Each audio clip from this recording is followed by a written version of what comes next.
And What was the dumbest thing? I couldn't tell on air.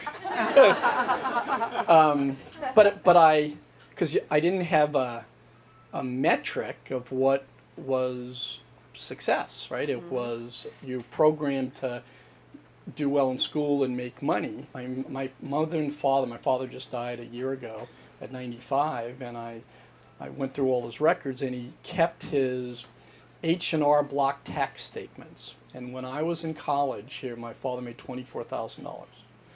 Right? I mean, $24,000, and we had a house, we had cars, we went on vacation, I went to school. It's funny about that, isn't it? I think we all look back on our youth and wonder how our parents did it. It was like a table at a charity event in Washington, D.C.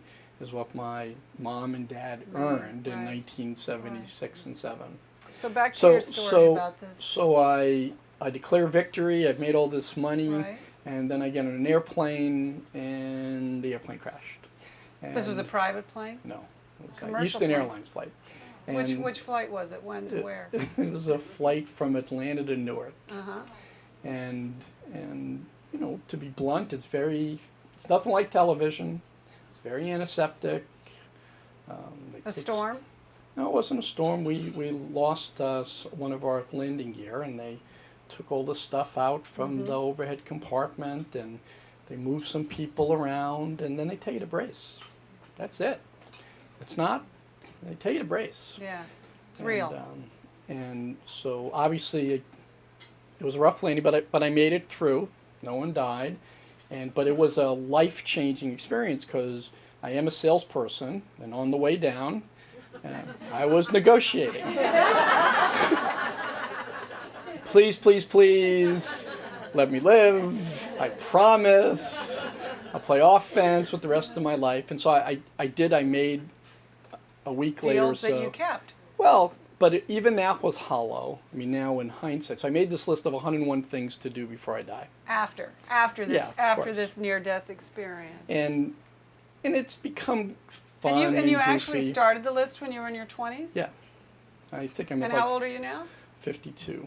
Okay. And I click, I've been clicking them off. Yeah, you've done 74, right? Yeah. But can it change, Ted? No. It has to stick to that list. Yeah. There can't be addenda. Well, now I have a higher calling to it because it was like, well, what is it that checking these off? Why will that make me happy? Why will that? What is at least I have a scoreboard. I do highly recommend having a life list. I mean, it has driven a lot of things. That's why I bought the sports teams. My wife, God bless her, I passed when I was originally approached to buy the teams. I went home that night and over dinner I said, this guy came and wanted to sell me the caps, and I said no, and she said why? I said, it's too much work. It's Were you a too hockey public. fan? Yeah, big fan. And then laying in bed that night, she goes, what if you get all 100 of the 101 things done and you never win a championship? And is that on the list? Yeah. And I woke up the next morning, I said, I gotta buy the teams. Because if I don't, and someone else buys it, in my lifetime I'll never have a chance to buy another team in my hometown, and then I'll never win a championship. And so I mean, that's literally, my wife is responsible for, she reminds me of that on occasion. What? Let me finish. Wait. Okay. So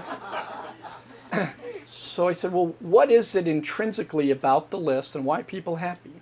Mm-hmm. And most people spend their lives not really knowing.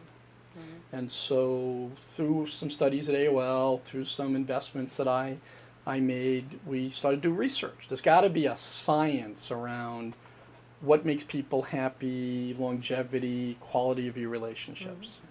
And so, in fact, if you go to my blog, you go to my website, you'll see, and I encourage you to take, because I'm updating the research, this happiness questionnaire. I took it. Did you? But you don't get anything back. You will. You get my book when I'm finished writing it. So if you take nothing away from lunch, I'm going to give you the 5 secrets of happiness. And these are the traits that really productive, really happy, really self-actualized people share. And you do regression analysis and you look through the research, and it comes down to 5 things. One, that you are an active member of multiple communities of interest. Sounds simple, but the more active you are, you go to church, you're active in the PTA, you're active at work, you go to games, and you have friends in each of those communities. The more people on your buddy list, the more Facebook friends you have, the happier you'll be. You're still selling AOL, aren't you? The second is that you have high levels of self-expression. There's 150 million blogs out there. You mentioned my blog. Is that your highest level of self-expression? I blog every day. The more I blog, the happier I am, because it's listen to what I'm saying. What I say matters. And all of us, we want to be recognized. We want our voices heard. And personal expression, and that can come from, if you're an engineer, learn how to paint. You're a politician, become a great athlete. Run in the Marine Marathon. Do something that allows you to balance out your personhood, your psyche, and personal Number expression. 3. Number 3 is that you have very high levels of empathy. That empathy is the personal characteristic that keeps the world going around. It might be illegal for you to step up and punch me in the face. It might be a law. But you have empathy that if you slap me in the face that it would hurt, because you would know if I did that to you it would hurt. And people with very high levels of empathy tend to be able to put things in perspective, and they function at a very high level. Number 4? Number 4 is get out of the I and into the we. Gratitude, activism, charitable giving, volunteerism, just incredibly, vitally important.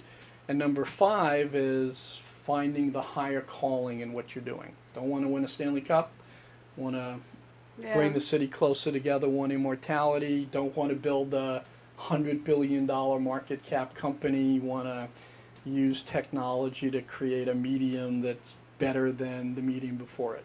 Are these criteria that are outside of or inside of you?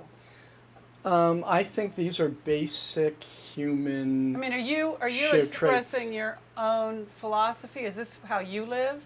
Or is this something you yeah. aspire to? No, in fact. You've achieved it? In fact, all of the businesses that I try to do, I look to see, does it ring those bells? So you're the most happy fella.